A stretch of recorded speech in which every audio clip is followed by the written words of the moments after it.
Hello, everyone, and welcome to the Brooklyn Cafe Show. We're going to do a little slow song for today, so watch this.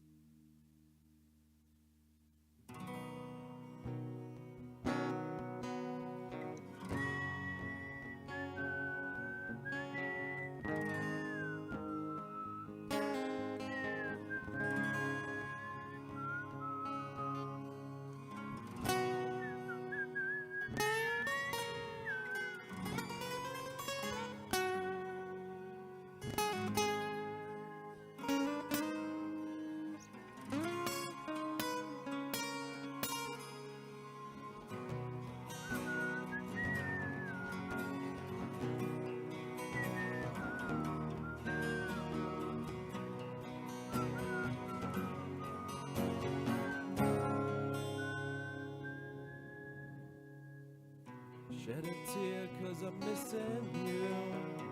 Still alright to smile. And girl, I think about you every day now. Was a time when I wasn't sure, but you set my mind at ease. There is no doubt you're in my heart now. Sad woman, take it slow and work yourself out fine. All we need is just a little patience. Said sugar, make it slow and come together fine. All we need is just a little patience.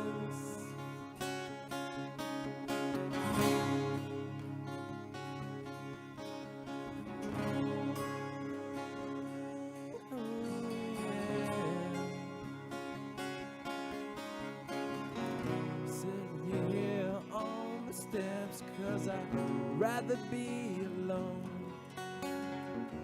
If I can't have you right now, I'll wait, dear. Sometimes I get so tense, but I can't speed up the time. You know, love, there's one more thing to consider now. Sad woman, take it slow and things will be just fine. You and I'll just use a little patience. Sad sugar, take the time, 'cause the lights are shining bright. You and I've got what it takes to make it.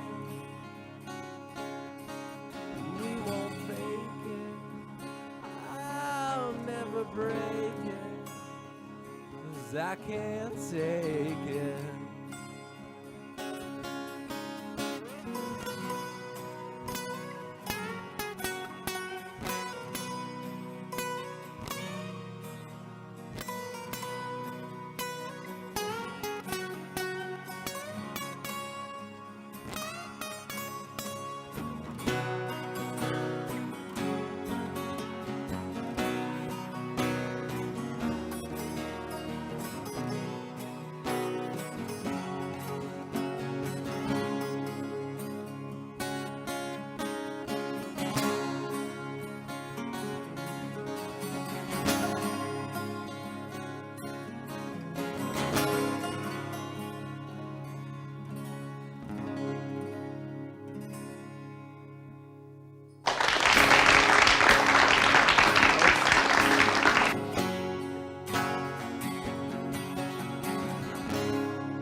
Okay, now live from Brooklyn Tony's, the Brooklyn Cafe.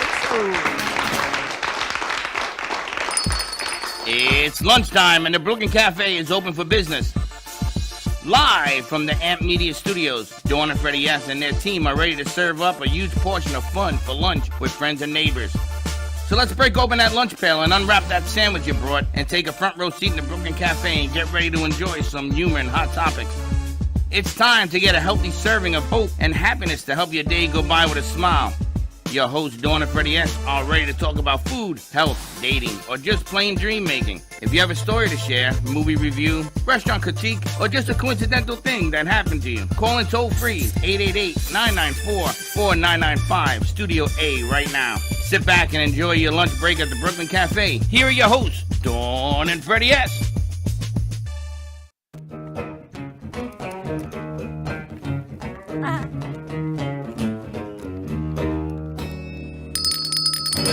Welcome to a hot Friday. Josh is, it's funny.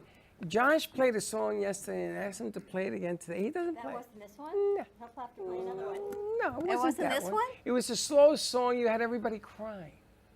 Okay. No, that It's wasn't like, it. okay, don't remember that one. No, it was. Happy Friday to you. Happy Friday. What a calm Friday. What I a know. strange feeling, right? It's kind of weird. It's really weird because this week was so busy. I guess it's good that today's quiet. The calm before the calm. We had the crazy before the calm, but I'll take it. Happy Friday, everyone. June 2nd. Ready to rock and roll into summer? We wish that Kenny Love, who is not feeling well today, gets better. And it's going to be a very wet weekend. Now that you see the storm is going to head south.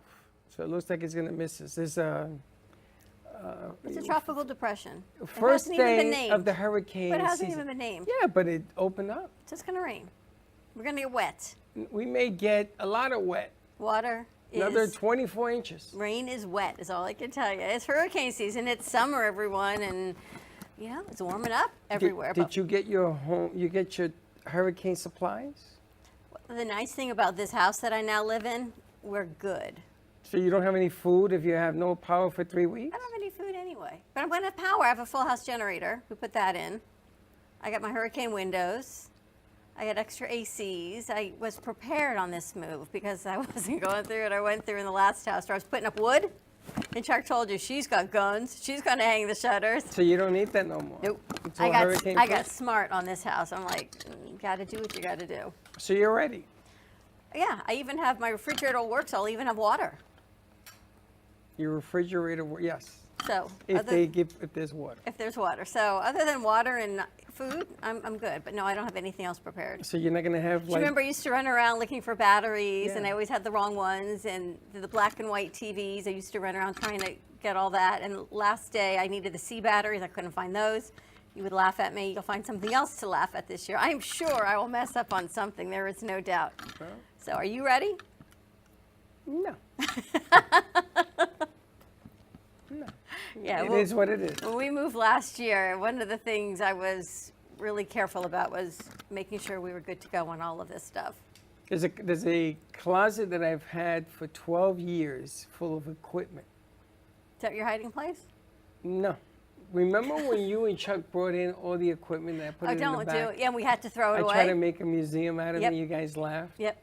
And we ended up throwing it all away. Yep. Well, now I have that kind of closet. So you that know has what? all the junk in it. We can skip the studio and go right to the dump yard. Well, maybe there's something we could use.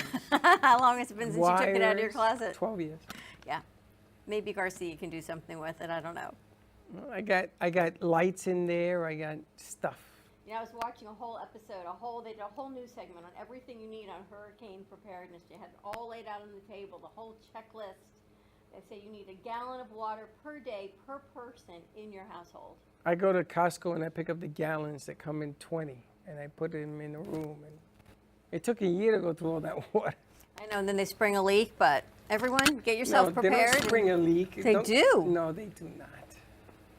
Trust me, I used to collect Because those you also. keep them in the garage. Yes. You can't. Where do you keep them? Inside the house in the room, air conditioned. Because if you keep them in the garage and they get They hot, sprung they a begin leak. to spring Thank you down. very much. Yes, they would Don't spring put a them in leak. the garage. Do you know what else happens if you keep it in the garage? If you keep ramen noodles in the garage, The mice get to it. Not only mice, but what are those? You can't keep food in your garage. What are those little animal things that grow in them? The weebles? Weevils. Yeah, don't keep food in your garage.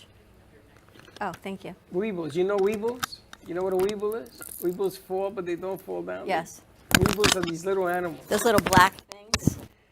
Some are white, some are black. Yes. So we had some protein powder mix in the closet.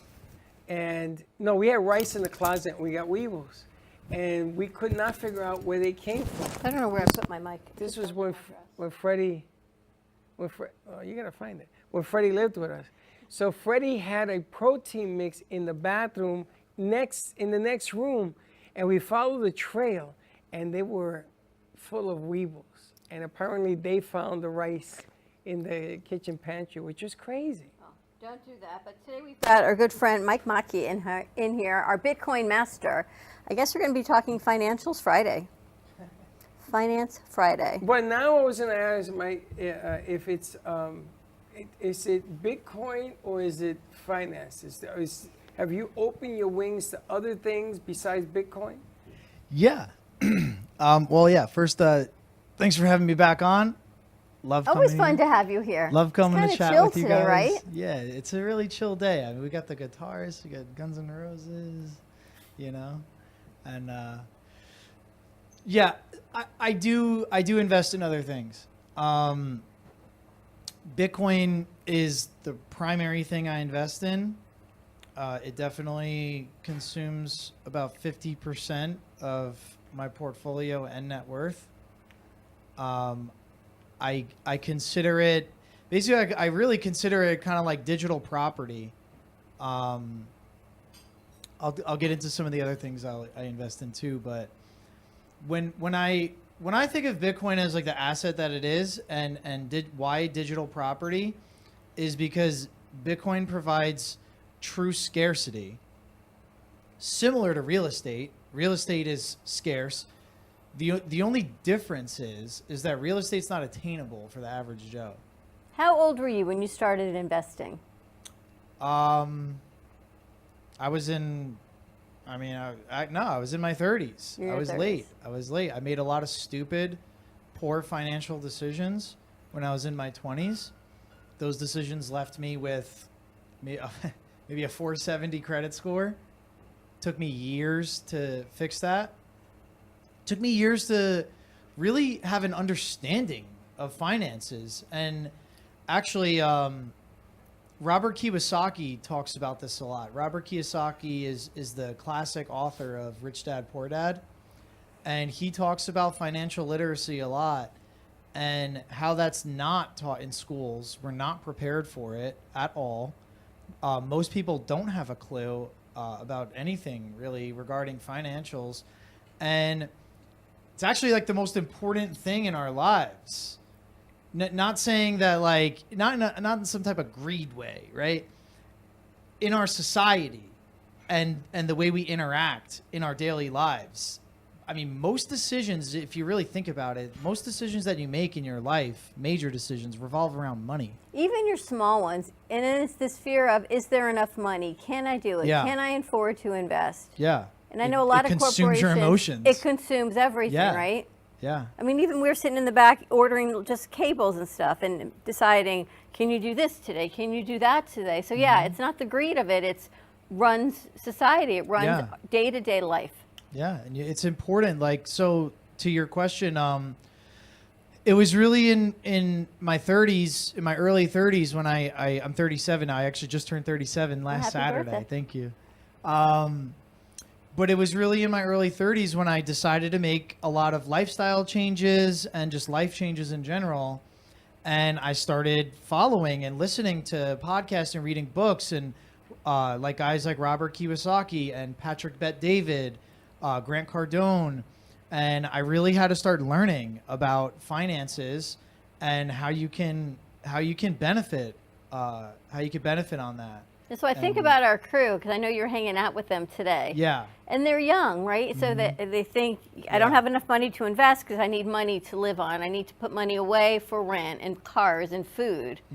So at what point do you say, because I consider you in their age demographic, Yeah. start investing in something? Correct. Yeah. Yeah. In my mind, I'm still their age. In my mind, In you're my still body, their I'm age. not. Yeah. You know. Right? I don't have a mind. So. But yeah, like a lot of the lessons I started learning it's really, man, there's so many misunderstandings and financial illiteracy. I'll give you just a few key examples that I learned. Like Robert Kiyosaki talks a lot about the difference between liabilities and assets, and how a lot of people actually have a misunderstanding of what an asset is. He uses the example of buying a house. And that's one of the most common misunderstandings of the average Joe. People say things like, well, my house is an investment. No, it's not. It's not. If you own one home, it's not an investment. It's a liability, because investments make you money and liabilities cost you money. How is owning one house, your own home, a personal home, how is that an investment? Why? Because it goes up in value, but it doesn't pay you. All you do is spend money on it. It's literally a money pit. So like that's one fallacy. Grant Cardone talks a lot about the misconceptions that our parents basically raised us on, and how now 30 years ago, 50 years ago, it's 2023 now. 50 years ago was the 1970s. That was when our parents started having us, right? And our parents were raised in a completely different area where you could save your way into prosperity. You cannot save your way into prosperity anymore. There's inflation, like times have changed. And with times changing, we have to adapt to that, and we have to adapt to the overall understanding of financial literacy and money and how we need to interact with it in our lives. And so going back to that was a big one for me. And that was the same thing. I was raised with these old school concepts with my parents on how I have to save. And saving doesn't get you anywhere. You have to invest it. When you save, basically your money gets bored. All Your right, money so gets your bored bank and you is at start what, thinking 1%? of things to spend it on. The bank's at 1%, 1.5%, which Well, is and again, going towards his point, even in the old days, when my parents used to talk about savings, they would put the money in different type of environments. I was taught that my first house, I bought it cheap, and I fixed it, and then I rented it, and then I sold it, and I made more money in my house, my first house, when I had control of it, and which led me to another 48 houses, and I did that for all of them, and it really depends on your philosophy of moving things around. And I was going to ask you, with Bitcoin, I remember when you first came in here, and it was blowing the lid off of investments. And you had to be smart enough to take monies out of that and put it into other markets, not close down your Bitcoin, but it's like the stock market. When the stock market is coming down, you go from stock to bonds, because that usually means it's going up until inflation comes along and it sort of messes everything up again because the dollar of the value is going down. here's a question. That's a great question. What will happen if the Federal Reserve issues a digital currency instead of That's paper? a really And good there it is. question. All right, Frank, good Yeah. question. So That's a let's great question. let's Let's start address with that. Really quick to your point, I recently, a few months ago, put a very large amount of cash into Treasury bills. And Treasury bills is a hedge against inflation. And just for any viewers, I mean, you could put if you're sitting on a lump sum of cash and you want it to like do something really good for you, you could put it in short-term T-bills, or you could put it in a money market like with a Schwab, and you're gaining 4.6% right now. And I actually, some of my Bitcoin friends gave me some backlash for that. And then we had all these talks just now with, the debt ceiling, and if the U.S. defaults. The U.S. is not default. It's not happening. Right. Like, we got way bigger problems to worry about than like my T-bills. Basically, for Treasury bills to fail as an investment, the entire United States economy has to fail. We got way bigger things to worry about. But that's to your point, one thing of an alternate investment that I've been currently doing, and that's something short term for me. Once they start Correct. lowering interest rates, I'm out, That's and then I right. just made basically a free $20,000 or $40,000 for putting cash that would have just been sitting there into T-bills. That is a really, really good question.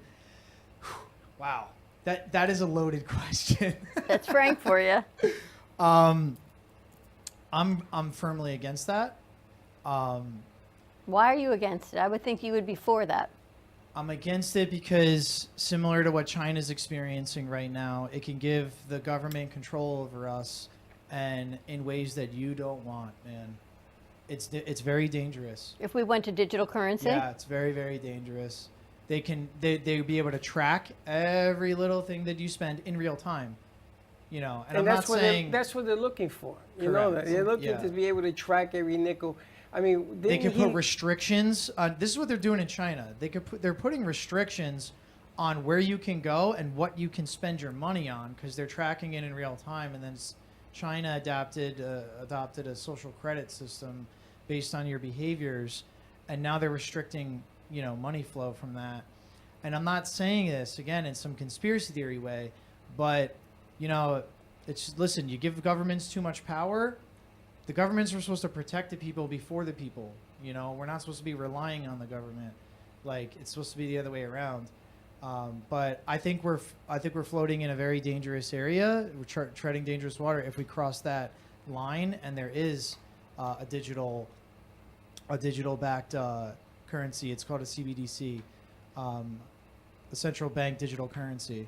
But don't you think everything we're paying online now, I bet none of them have any cash in their wallets. Everything is done digitally, Correct. right? Yeah. Everything today So is that's digital. just as well The difference tracked. is, it's just it's not. Yeah, but it's not tracked in real time because we have privacy. You know, so we're using our cards, we're using our banks. Now, yeah. Listen, if you're a criminal, they're gonna track you, and as they should. Yeah. Right. But we shouldn't be, you know, tracked in real time, you know, on how we're interacting with our finances on a daily basis. So I actually think, though, to finish that, that's a very, very deep question.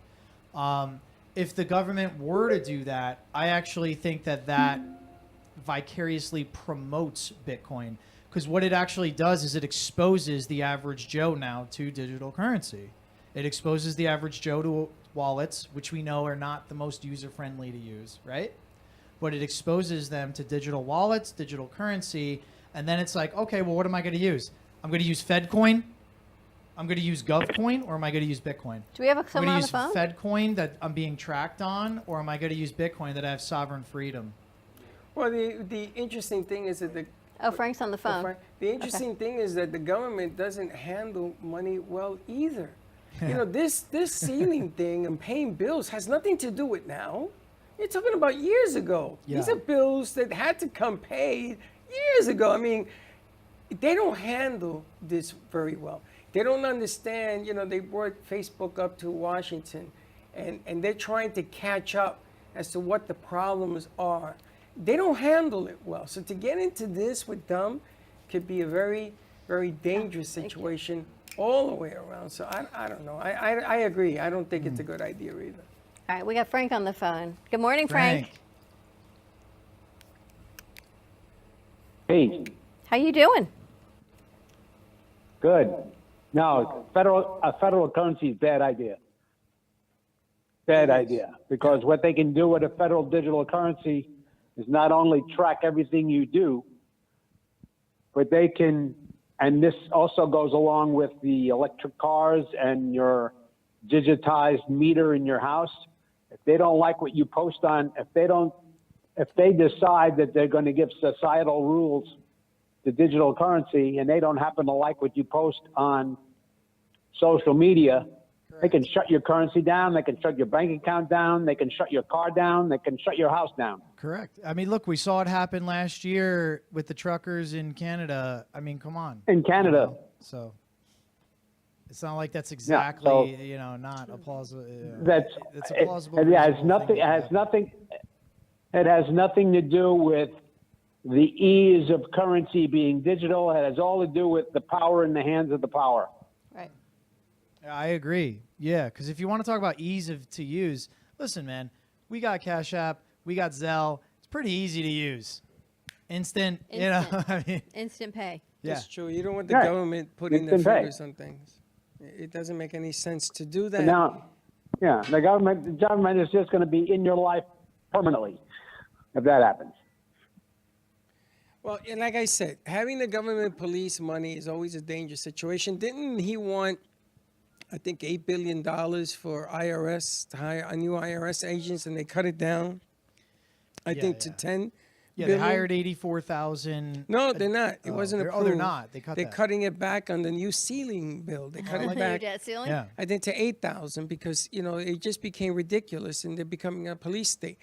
Anytime you give power, too much power, like Frank what just said right now, it becomes very dangerous. Well, once you give it, you can't get it back. And you can't get Absolute- it back. Right.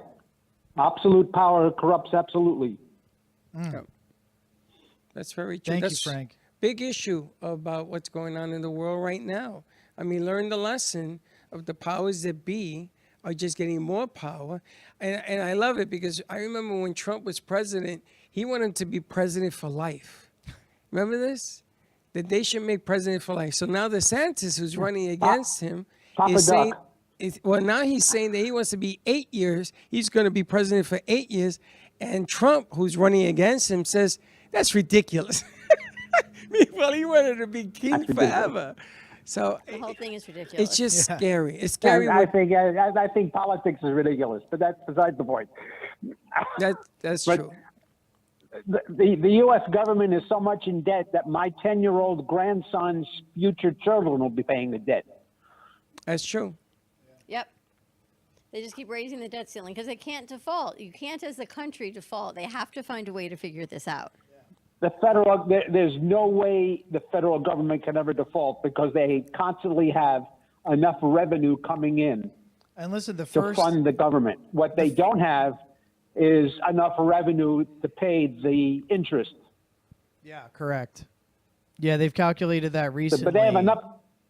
That I think just by Yeah, the they year have enough money coming in to pay all their bills. 25% And to pay all the the income spending, will but go not towards the interest. They can pay the spending. And but who not does the federal interest. government owe this interest to? It owes the interest to the Fed. Well, that's what I was just going to say to you. They got to pay themselves the interest let's back. talk about that. Let's talk about that paradox. The federal government owes the interest to the Federal Reserve. That's And the what I was Federal gonna Reserve ask. is part of the federal government. And why is it that people that work in Washington, they don't have the same accountability as somebody who works at Walmart? Oh, no. No, it's absurd. And Nope. and what's actually ludicrous too is that the people that are in Washington, you have these like congressmen and senators, and their backgrounds are like law, political science, this, that. It's not like their backgrounds are like finance, No. economics, and it's like, so these people are making decisions with our lives on the future of our economy, and like it's not like any of them are like successful entrepreneurs. Like listen, I'd rather have like Mark Cuban and Elon, and I'd rather have like entrepreneurs people, yeah. in Congress. you Maybe know? they Right. should I'd rather run. I'd rather have successful businessmen in politics than have a Right. politician. Right. And we need to stop the insider trading they have too. He's like, you can come out, Ryan. You have something to say? He's like, no. It's funny. Babe Ruth once made more money than the president of the United States. I think it was, I don't remember who the president was. And he met him and he says, you made more money than me. And Babe Ruth says, I had a better year than you. Yeah. And there you have it. It's true. Love that. Precisely. But it goes bigger than that. It's All bigger right. than the Let me individual. go and have your guest have the time to Thank talk. you, Frank. We appreciate Thanks, Frank. you. Thanks, have a great Frank. weekend. I mean, Frank has a great point. Ciao. He has a great point. The bottom line is you start messing with things just to mess with things. And you end up, if you play with the bull long enough, you're going to get the horns. And that's why I think we've gotten ourselves into it. And I love the way they have the right wingers and they have the left wingers and then everybody else is in the middle. And these bills were brought on by them. And a lot of people are going to suffer. Now, this is a game. Oh, the countdown has begun. They're not going to get paid either, but they got money. All those guys got money. So if they don't get paid for a couple of months, it's okay. It's the common person. People on Medicare, people on situations like that. Furlough. I love the word furlough. How does a furlough mean? I'll pay you soon? But now the student loans are going to be reinstituting. You have to pay. People haven't been paying for 41 months. I know. Can you believe it's been that long I gotta since pay student G- loans I have been gotta- held? I got to pay my son. 41 months. I got to pay for it now. I can't believe it's been that long. like that in the blink of an eye, but how many billions of dollars, And that's right? a bad deal. Those student loans are psyched up with interest. So Yeah. You want to talk about? Let me bring up a little point about that, right? I find it like ironic and humorous, right? That an 18-year-old or a 21-year-old, we have all these different laws to protect them, right? Can't buy cigarettes, right? 18, you're now 21. You can't gamble till you're 21. There's a lot of different things. Driver's like there's all these different restrictions and you know, we were all stupid kids at once, and kids don't make good decisions, right? How come it's so easily accessible for a kid who doesn't know squat about finances? He can go get a loan for $100,000 for student loans, but he can't get a business loan to start a business from a bank. Why? That is absolutely skewed. because they know they What if got an you. 18-year-old has a great business plan? What if he has a cutting-edge idea, great business plan, maps it all out, the numbers make sense? That 18 or 20-year-old goes to a bank to get a loan for $100K, denied. Doesn't matter how good his business plan is. The next day, go walk to get a student loan, $100,000. Here you go. Now you're in bondage Just to a us. signature and you get it. You know why? Because you're on the hook for the school loan, and that thing follows you for the rest of your life. We knew somebody, after 10 years, still paying back student loans. Yeah. She ended up going to court because the way the deal works on a student loan is ridiculous. I talked to one of the counselors. 10 years. I think people are paying them for 30 years. Well, the one we know was 10 years. Some people keep paying them because they pay the minimum. You know how they say, pay this. So you pay that. That don't do nothing to the loan. Yeah. That's just the interest. It doesn't bring the principal down. At all. Yeah. At all. And they don't explain that. So all of a sudden, kids are Right. running around chasing their tails. And you're right. Let me go get a $100,000 loan. I should be able to say, well, I got a student loan for $200,000. Why don't you use that as a credit line? Because I've been paying that. Oh, no, that's a detriment. A detriment. It takes you deeper into the hole. So when kids go into Bitcoin, though, they're going into investments and they're looking to pay back their loans. These investments might be long term. It's not a short term pop. Yeah. You know what I'm saying? So all of a sudden you get yourself in the soup there. So if you invest your $10,000 supposed to go to your student loan and you lose that, now you're in double the soup. And the mentality doesn't change. So you would think that Congress would say, listen, maybe we made a bad deal to make a deal. Because you know why? As Mike said, we're a product of our parents in the financial decisions. And you look at it and whatever triggers and childhood traumas and things that you watched your parents, you're holding on to that, right? So it's how do I save it? You can't. Cash does not gain any money sitting in your bank account, in your drawer. We were taught things by our parents 30, 40, 50 years ago that worked back then. They instilled these ideologies in us and these financial theories, and they're outdated for this time. And just that's it, you know. So many people are a product of how they were raised, and a lot of those are just outdated ways of thinking that don't work. They No, just even don't look work all the anymore. credit cards you had. I remember I had a Yeah, credit card for 65 every credit cards. plastic thing in my wallet because Yeah. I could have one on each side, right? And I thought the more the better. I And mean- it would just stagger it. I'm going to give you the best BS that I was given. Get your degree. Go to school and get your degree. And when you come out, you're going to be a success. But they didn't tell you that when you come out, you got to get a job. And they didn't tell me that when I came out, that everybody said, no, you got no experience. I know I got no experience. I just got out of school. I understand that. Go get some experience. And I was passed around by everybody. And then those loans don't say, they say, well, we'll wait until you start working, but then the pressure mounts because you got to pay rent, and you got to pay this, and you got to pay car, and you got to pay, and you got to pay, and you got to pay. See, they told me that when I got out of school, because I have a degree, I'm a somebody. But they didn't tell me the part that you got to work to become a somebody. You know what I'm saying? You got to work. So you got to work for it. So Talk to anybody that graduates out of college. I want you to go pick apples. I got to go bring the kids out on the other side of this commercial break and see what they say because Go pick apples. What was it that they told Obama during that news press? He says, you know, I just graduated 6 years out of school. I just paid $1 million and da da da da. What is it? What job is there for me? And Obama says, well, you can work at Amazon. Amazon? He told him, Amazon. Yeah, well, it's a job so you can get experience. Boxing boxes? He's going to give me experience. but you're in raising finance minimum major. wage. So we'll talk about this when we get back from break is, are you working for money? Are you working for the man? Or are you working to do what you want to do because you love it? And it goes back to the question this morning, how do you measure success? Is it paying your bills by making the boxes, by working in a fast food line, or are you going to be doing what you truly love to do and passionate about doing and what you went to school for? And are you prepared to back into a job, or do you go into college knowing the job is awaiting you? Yeah, that's your and whole go? thing. Yeah, let's talk about that. Stay tuned. On the other side of this break, 888-994-4995, Financial Friday at the Brooklyn Cafe Show, and we'll be right back. Do you have a car sitting around you want to get rid of? Well, here's a great idea. Donate your car now to help local veterans in your area. Yes, just make one fast call to the Veteran Car Donation Program. Within a few days, we'll come and remove your car for free. You can donate any car in any condition. We'll use our vast network to sell it. The proceeds raised go to help local veterans and their families. And you get a tax deduction. And all you need to do is make this free call. Clean your yard up, get rid of an old car, and help the vets. We make it easy. Make this free call now.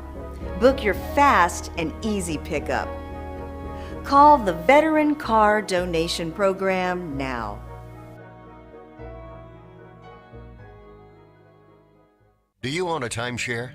At first, maybe it seemed like a great investment, but then you realized a lot of the promises made to you were simply not true. A little later, you started receiving the monthly maintenance fees and additional associated bills they failed to mention when you signed the agreement. And now their fees keep rising. Your times to actually use the timeshare keep shrinking, and the resort has no interest in letting you out of the agreement. Your vacation dream has turned into a timeshare nightmare, an overwhelming, never-ending financial obligation that will fall on your children after you're gone. And it seems as if there is no way out. Well, here's some great news. There is a way out. The Timeshare Exit Hotline has helped hundreds of people just like you, desperate people who thought they were stuck in this burden forever. Although most professionals in the timeshare industry are legitimate, there are those that use aggressive, sometimes even misleading sales tactics to try and trick innocent people into signing their lives away. We've heard many stories of people who have been lied to and others who were kept in a room for over 10 hours, not provided water or anything to eat, pressured until they were exhausted.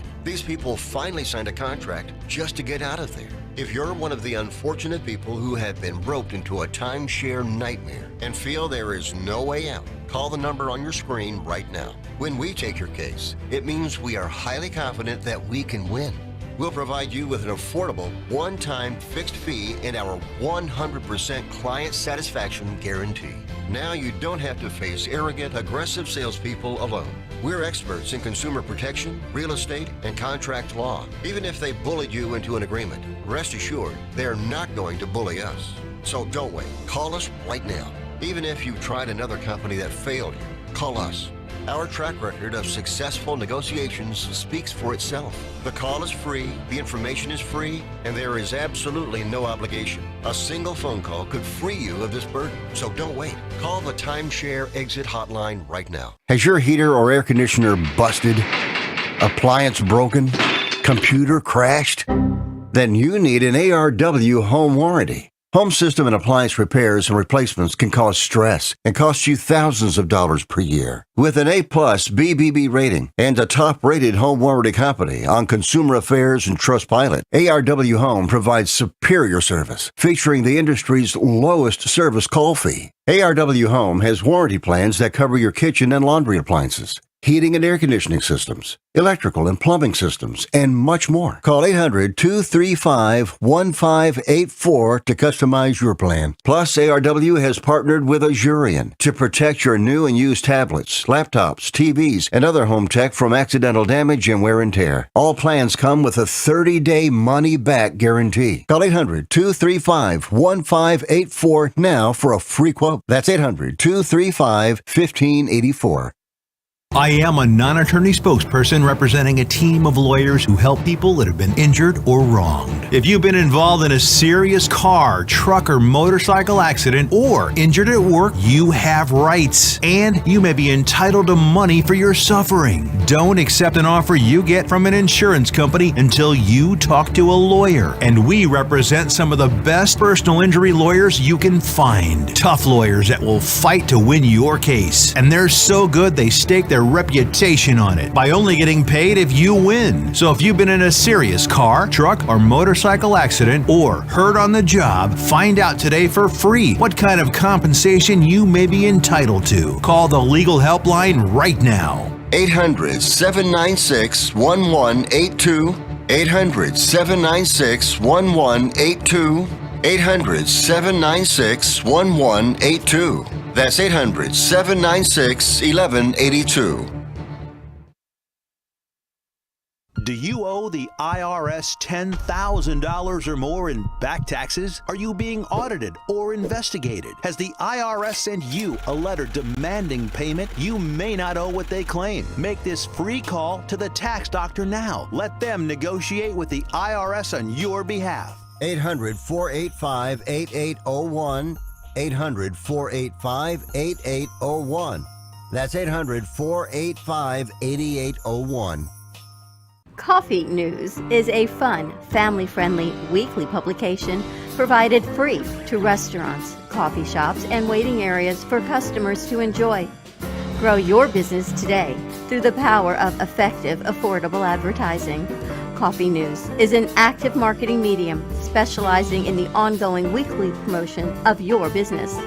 This builds awareness for your company so you become known as the leader of your industry and develop brand awareness so people think of you first when they want your services or products. Maximize your visibility and achieve outstanding results. For more information on Coffee News, contact Sunrise Coffee News at mail.com or give them a call at 954-951-7870. Welcome to AMP2 TV, the first and only internet production company that's truly plugged in. When you're looking for a full-service internet radio, TV production company, discover AMP2 TV. AMP2 TV is a full-service media company that can provide all streaming videos, video studios, radio studios, and television studios. Call us today at 866-224-5422. For no business is too small to grow to be accounted. It's time for your message to be seen. Let AMP2 TV help get you there. You've been watching the Brooklyn Cafe Show. Join us each day and after hours as we talk about the hot topics to open the conversations and share a few laughs. Now, back to Dawn and Freddie S.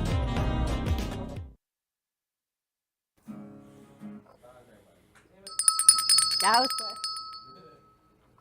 It didn't work out. It didn't quite work out. And we're back. I love this whole conversation we're having, right? Financial literacy is something that's not taught at school. You don't even learn how, back in the day, I wasn't even taught how to balance a checkbook.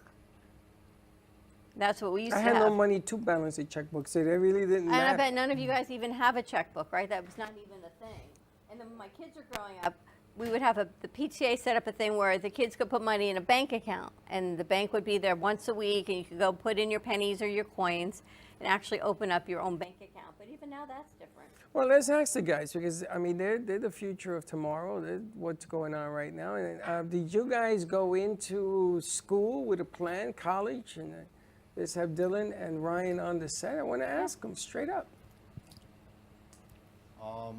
I mean, I have a checkbook, so like right out of high school. It has money in it? Out of high school, right? Some, yeah. Out of high school, I set it up. My mom made me, but yeah, I'd say there was a plan going in, like just to kind of get me ready through life. and to just better prepare me for getting a job and making sure I have all the resources that I needed.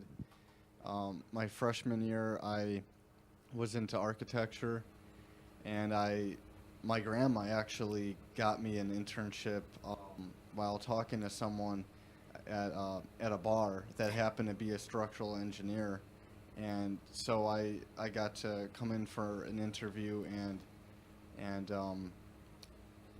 then I got hired by them, and I was drawing floor plans for them and learning how to use AutoCAD and drafting. So you know how to build the house and stuff. Yeah, I've. So are you a architectural major? No, I was going to be an architect. What happened? I changed my mind because I wanted to go into film and multimedia. So do you feel you're financially, no, I can't say stable because you're still in school, but you understand finances. Do you have student loans?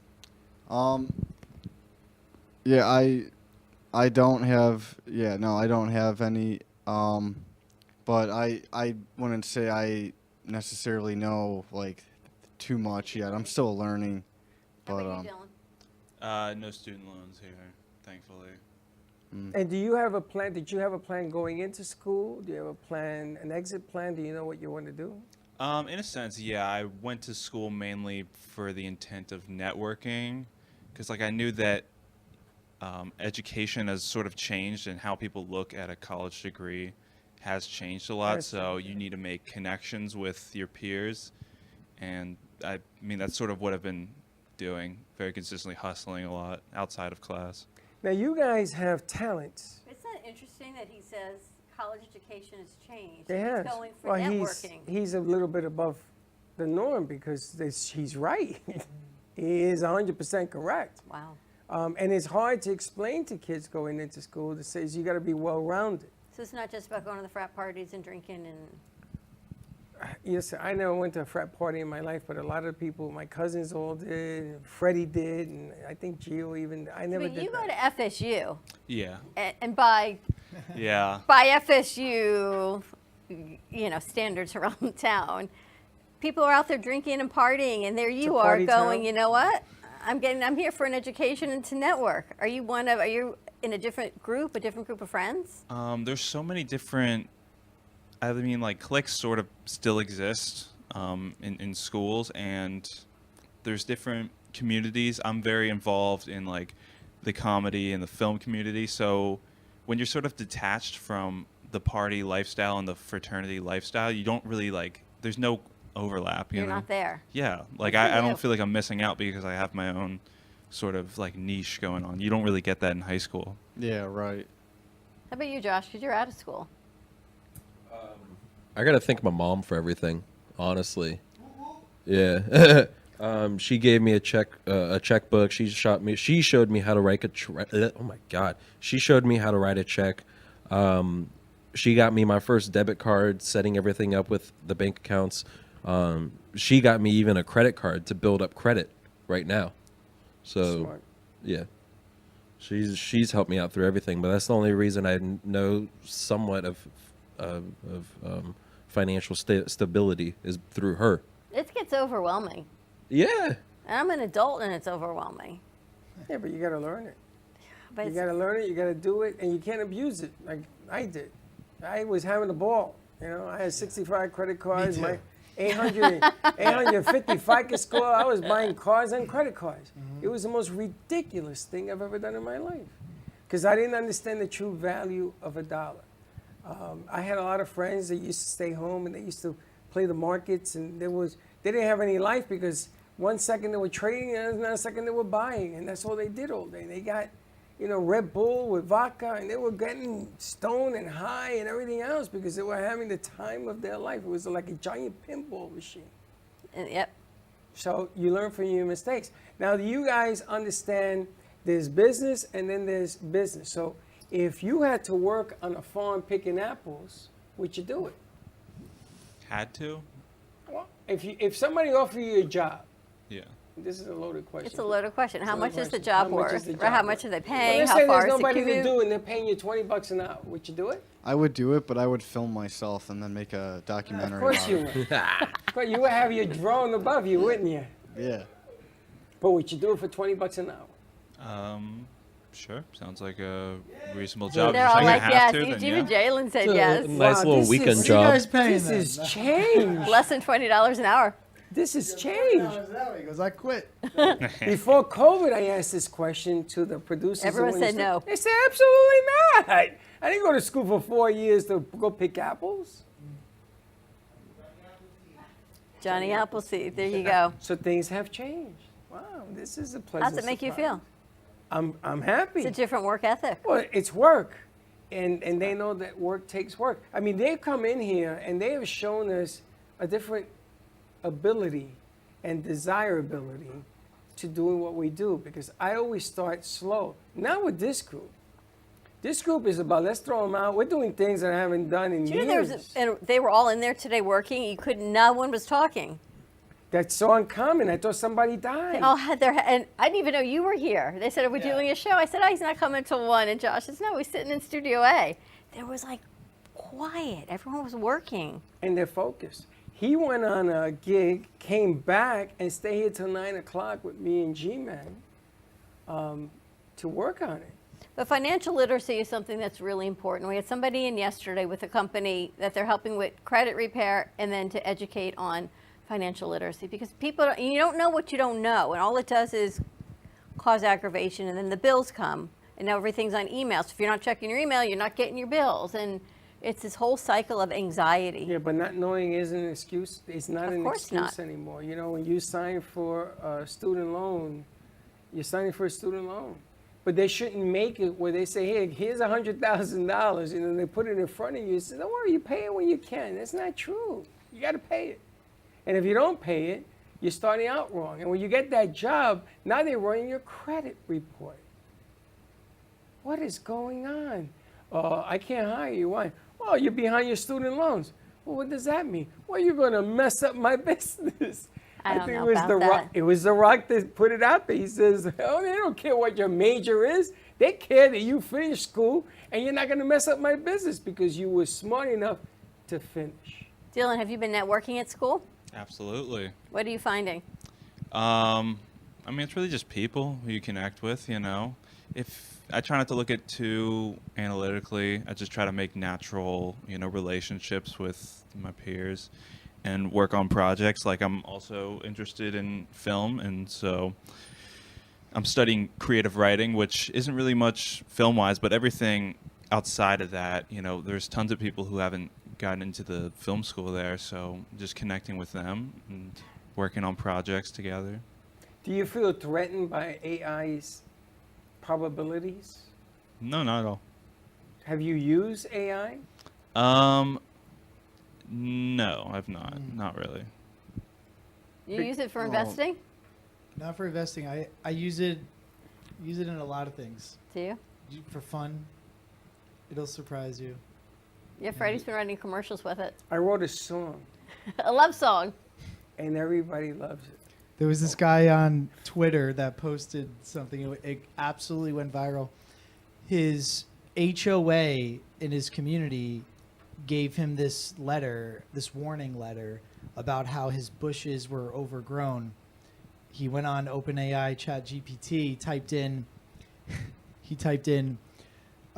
write a Shakespearean-style apology letter to the HOA of my community. It's one of the funniest things I've ever read. And it went viral? Went viral, yeah. So you could do that with your HOA. I don't want There's to people writing papers and senior theses on it. Some of Right. them are getting in trouble, but I'm sure a lot of them are getting great grades too. Well, the Totally funny thing change it. is, if I write a song using AI, is that song sellable? Well, we talked about this with Josh. He Who says owns yes. Don't I own It's it? still sellable. No. Don't I own it? No, I mean, I put it together. If you wrote the code for the AI, then technically yes. No. That's a good point. Hold on. I'm not going to call it the AI song. I'm saying I have a song from AI, and I put the music to AI. Don't I own that song? I don't think you can copyright that. No. Copyright what? Nobody gave it to me. I how wrote it. There was a famous AI song that came out, I want to say a couple months ago. It was a, I don't know who produced the music for it, but they took Drake's voice Yeah, but that's the problem. and they put Drake's voice over Yes. it, and it wasn't Drake's song at all, but it No. hit the Billboard charts. No. Forget about that. I'm not talking about that. I'm talking about if I write a song and I give it to you and you sing it in your voice, No, the people have done that. then it's They my song, they go isn't to it? they go to You could do that and make money on it and do whatever you want. I just don't think you can copyright those lyrics. That's all. yeah. But I mean, where am I copyright? Why can't I copyright no, something? what you Because can it's open do source. You didn't write it. is say you go to ChatGPT and you tell this website, hey, can you write me a love song about working on a ranch? Okay, You can take just those words that they give you correct. and then create a melody to those words and then Correct. create the music behind it with the guitar. Right, and it's my song. Yes. That's exactly what I did. And I gave it to one of our people to sing, and she loved it. And then I gave it to the piano player, and he loved it. But So did you now really that- write it though? I wrote it on my finger. I said- ChatGPT. And gave me a song. And I'm going to tell you something, don't look frowning, because it works. Yeah, but I don't know if you can sell. I don't know how people make money on it. So does the singer make the money on it? Like if Taylor Swift is going to Hold sing on, your hold song, on. does she I own would it? sell it to Taylor. She makes $1 gazillion. It's all hers. Yeah, Okay. but the problem That's is that normal. what if someone uses that same exact prompt keywords that you use? have the same song, and maybe right? the AI makes some of the phrasing a little different, but then what? Okay, so let's How look do you at copyright it? let's look at what's How do happening you in copyright court. They went to court because a guy wrote a song, and the Isley brothers family came and took him to court, and they went for 10 years, and they finally won that the guy actually made the song, because he used similar verbiage to a song. Yeah, music should never be in court because music's always being stolen by someone else Hey, that's and right. transformed into someone else's own expression.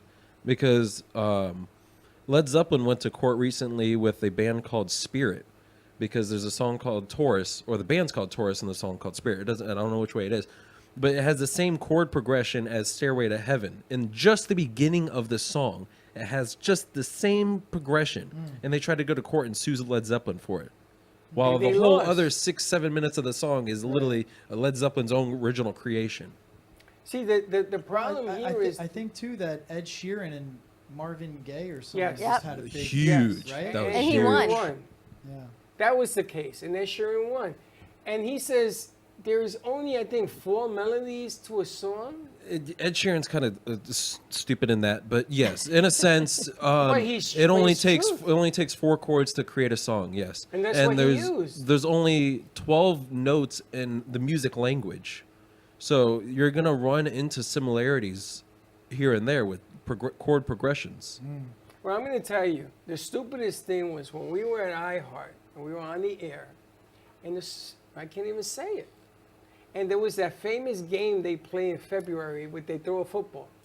Yes. And we are not allowed by FCC rules to say the word blank bowl. You know what I'm talking about? Because they're copyrighted. Because it belongs to somebody. And every time you say blank bowl on the air, you're supposed to pay. You can't even say, "Let's get ready to." That guy, he gets $1 million for saying that. Also, you're not supposed to sing happy either. Who owns that? Because the guy who owns it, his family came forward. It is the stupidest thing I've ever seen in my life. All right, so back to financial literacy. What does that have to do with people are just owning material, their personal Who owns what? Who Yeah, owns who what? owns what? Who owns what? personal property, right? Your So if the Bitcoin master makes $1 million, don't I get a piece of it? Because I own some Bitcoin? no. No. Why not? Well, although there's class action lawsuits all the time, but then there's money, and then there's the ethics of what it is, right? So this morning I saw a whole new class action lawsuit on a pharmaceutical company, and if you've tried this, or had this, you, your child, your parents, a relative, a deceased somebody, you can file a claim. Did you? Did you not? Did you take the over-counter medication? Did you not? I But mean, some of that's- it's just over the counter. How are you proving that? Can I sue the federal government because my son took out a loan and they deceived him and I'm stuck having to pay it? Why'd Can they I sue deceive them? him? Because they told him that he didn't have to pay it back for 25 years. Is that in writing? I don't know. Maybe it is, maybe it isn't, but this is what they told me. Is an implied contract legal? If I tell you, You need sign proof. here, If you sign something, it's legal. If it's verbal and you have no proof, so then an it's a he implied said, she contract said. is my word against yours. Yeah. Well, Okay. yeah, no, verbal contracts are bona fide contracts. They're just really, really hard to prove. They're hard to prove. But The am I verbal allowed to contracts sue are the legit. government on a because I should be able to sue the government because I got into this thing thinking one thing and I'm going out the other end, which isn't fair. But did you read the... See, we had that problem with Aaron's student loans. The first set of loans for law school, he did as private loans, not knowing that Sally Mae, we thought old school, you go Sally Mae. Well, the interest rates on that are crazy. You have no chance of the government paying it back. You got no chance if it's been written off. You have to pay, and they can charge anything they want on interest rates. By his third year in law school, he went with a federal loan because now he's got a better shot of if he works on the federal government or he does other things, or maybe there'll be forgiveness, or maybe they'll adjust the interest rates. He didn't know that for the first 2 years of law school So all of a sudden, when because you, there was no financial literacy to say you've got this option and this option. Look at this and weigh your odds with that. so does All he knew ever- is he needed money. But does he have a right to sue the federal government now? He thinks he has a right to sue Sally Mae for deception. And I feel the same way. I like that. I feel He the said same because way. he feels as if, like you do, he was duped. He was not told, the ins and the outs of what this loan would entail. That it could actually go from here to I here. think also too there's an inherent problem with people kids just thinking like it's like the younger generation has been programmed to just think like I need to go to college and get a degree, right? This is another thing. This is what my parents told me a long time ago. If I don't go to college and get a degree, I'm never going to amount to nothing. And guess what? I never went to college and I don't have a degree and I own multiple businesses and now I'm a millionaire. But I never went to college and got a degree. But all these kids, it's like, I got to go to college and get a degree. And do you think any of them are actually like calculating, let's say, the math behind what is this student loan I just got? What are my approximate payments for X amount of time? When I do major in this, when I major in what I'm trying to major in, whatever it is, most of them are some frivolous things, but what kind of job can I actually get with that degree? What is the average salary going to be? What am I going to make on that? Like, do you think these kids aren't calculating that? But it's just like, oh, I got to go to college and get a degree. Well, I mean, my sister has a degree in English, and she's a teacher, but she makes $65,000 a year. So in New York, like, what good does that do for you? You know? I was going to say she's not making that here. And I'm actually firmly against. I actually don't like how a lot of these like kind of ear tickling type influencer people and a lot of actually business people, entrepreneurs. I actually don't like how they say, do something that you're passionate about. I think that's such a load of crap. I think they kind of like have to say that. I've heard Zuckerberg say it. I love what I do and I do what I'm passionate about. Like, I'll tell you for myself, I don't love what I do. You don't? I love the hustle bustle. I like a lot of things behind it. I like problem solving. I like competition. I like the chess game of business and with my competitors. But I actually I don't like selling insurance. I just happen to be in the insurance business. But Because you're an entrepreneur, so you've got your hand in a couple different buckets of finances. yeah. Different You're your own businesses. boss. Because, let me ask you, when you came out of college, did you work for He didn't go to yourself? I didn't go to college. I dropped out after one semester. But, okay, but you went after you dropped out of that one semester. You go work for yourself, or you go work for the man? I moved to South Florida. My mom passed away. I was in a weird mental place, And I moved to South Florida to start fresh, and I got a job in sales. And actually, I like his Dylan, right? Yeah. I like what Dylan said about how he said he was talking about his college experience in the context of networking. He didn't talk about what he's going to school for necessarily. He's talking about Correct. networking. That's awesome. Like, because that'll probably make you more money than like your degree will. The connections that you make, like your degree is such a minute part of it. The networking is what's more important. Like, that's a great example of what he said. Like, I got into sales, and I was able to take all these different lessons I learned in sales and bring it into, different things in my life. You ever thought of mentoring high school kids? Yeah, that are I in have. that, And right? even when 'Cause we if were there's doing the not- show last year, I would love to dive more into it. Because there's a lot of kids who, there's some that If I know had the they're going time, to I take would their love it. traditional route. They're going to go to college, and that's your trajectory. Then there's others that are going to tech schools, right? And they know that's their trajectory, whether it's cooking or it's auto repair, certain tech skills. And then there's all these others in the middle that are not quite sure what they want to do, but yet they can't get a business loan. Yeah. Mom and dad are like, yeah, you want to open a bakery, but I can't fund. I mean, it can be anything, any type of business. But yeah, here you are as a mentor, and you're financially savvy in all of these things. And you've had ups and downs. It's not everything has been a win-win. Yeah, I had a lot of ups and downs. I took a lot of risks. I had a lot of discipline. But again, these are things that it's like, again, I'm 37. A lot of these things I only started doing like 7 years ago in my early 30s. I made a lot of mistakes in my 20s. A lot of it was too being sucked into, acceptance of people, and keeping up with the Joneses, and your friends buy these new $250 pair of Jordans, and now I want the $250 pair of Jordans, and you know what I mean? And I see a lot of kids get influenced in those areas, frivolous spending, getting stuck in credit card debt. And I learned from a lot of those mistakes. When I decided I like really made a decision to change those things, it's like, you know what? I don't care about that. I don't care about what they're doing. Like, there was a time when a lot of the changes I started making, I'll give you an example. Everyone at work, I worked at an insurance agency as a sales agent. Everyone at work, when we would get to work, they would order breakfast. I wouldn't order breakfast.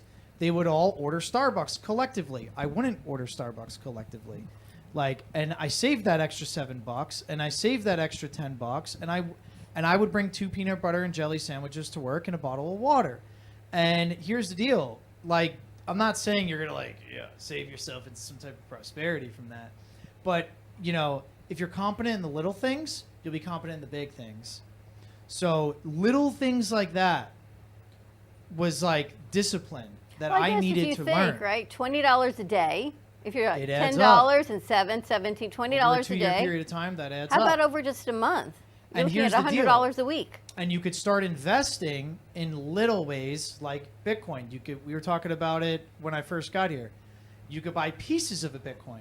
You don't have to put $10,000. Put $100 a week. You can pick a cheap stock, Apple. It's around $100 a share or something.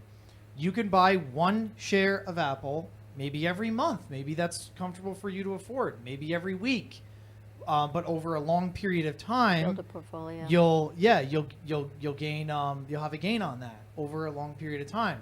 But you have to have that discipline to be like, you know what? I'm not going to do this with my money. I'm not going to go to the bar and run up a $120 tab on Friday, because it's cool to go to the bar with my friends and get drunk. Like, I'm not going to go to Starbucks every morning. But I could take that $100 or $200, and I could buy one. But you see that in your share of 30s. this. I could Do buy you a guys piece see of that in your Bitcoin. 20s? See what?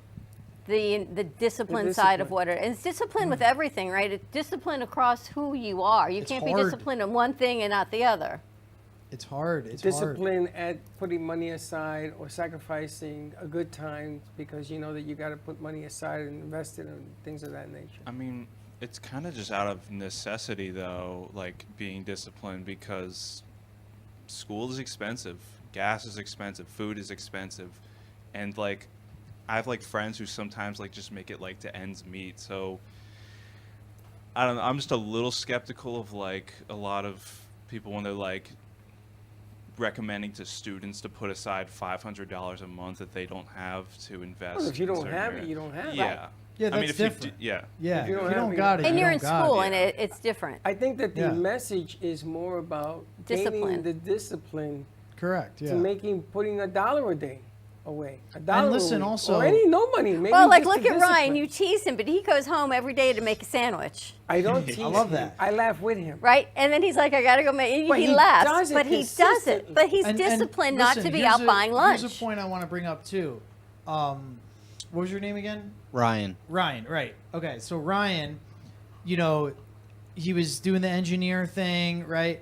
So, look, let's say someone's going to school for something that is, you know, a very, like, a good future, can give you a good future job, right? An actual good degree that means something. You're investing in yourself in this season of your life. You know, I'm not like, it's not like I'm against college, right?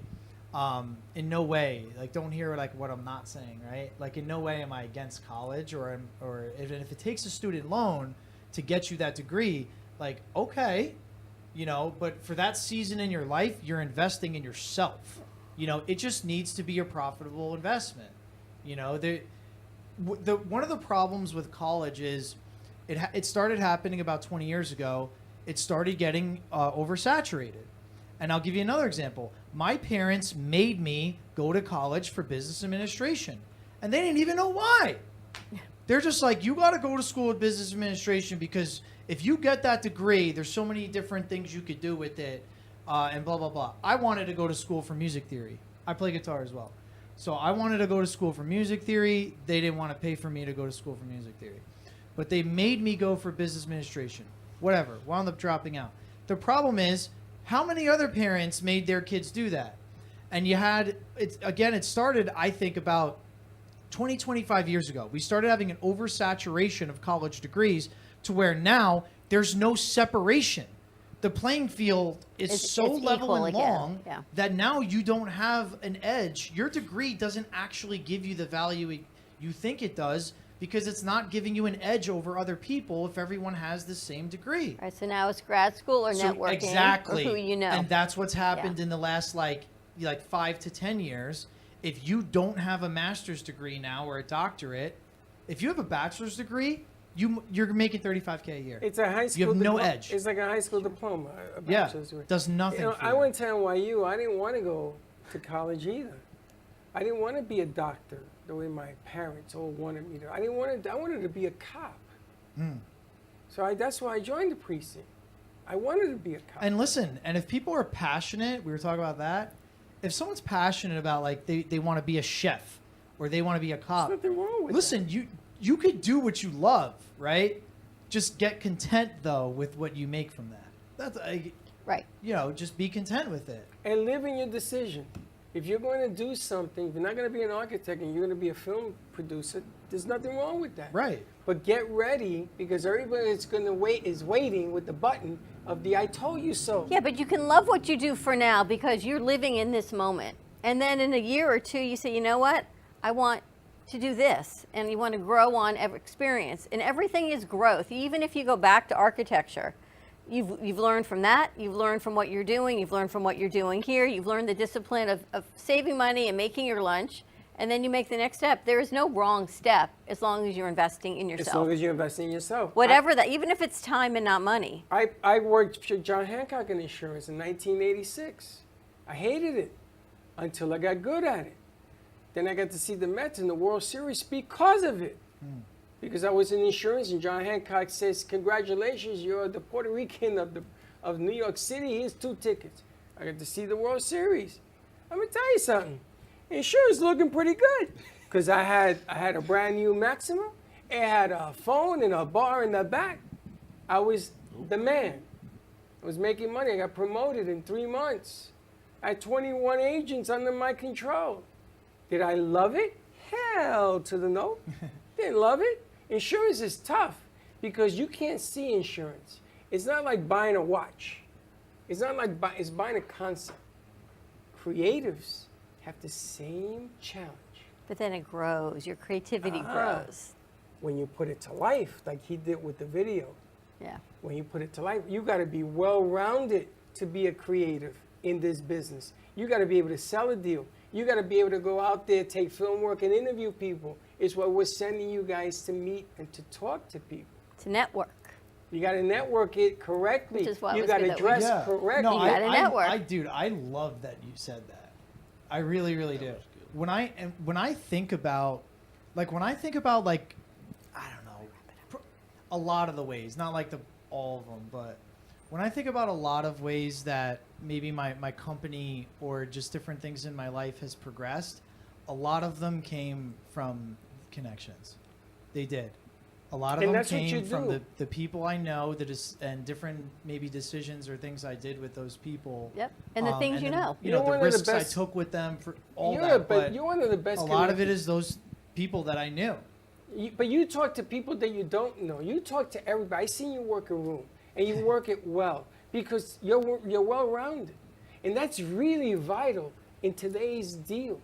It's vital when we go to these networking things, and we work a room.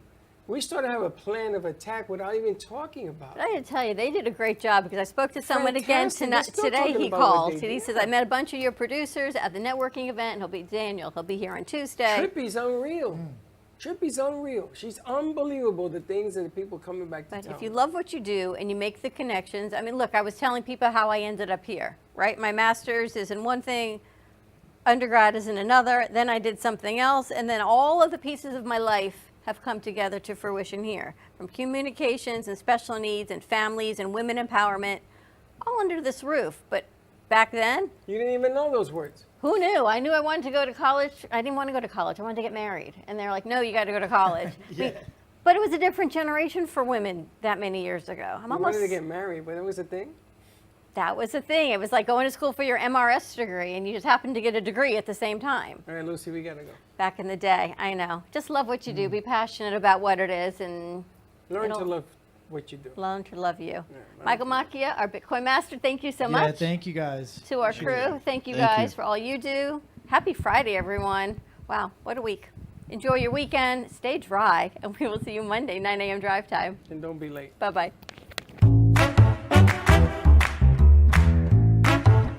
Well, that's about it for today.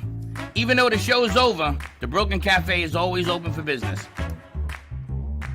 You're invited to join the fun every day from 12 to 2. If you missed some of the laughs from today, Dawn and Freddie S. will bring you more good cheer next time. You can follow the Brooklyn Cafe on Facebook at the Brooklyn Cafe TV to rewatch every minute of the show. We'll see you next time.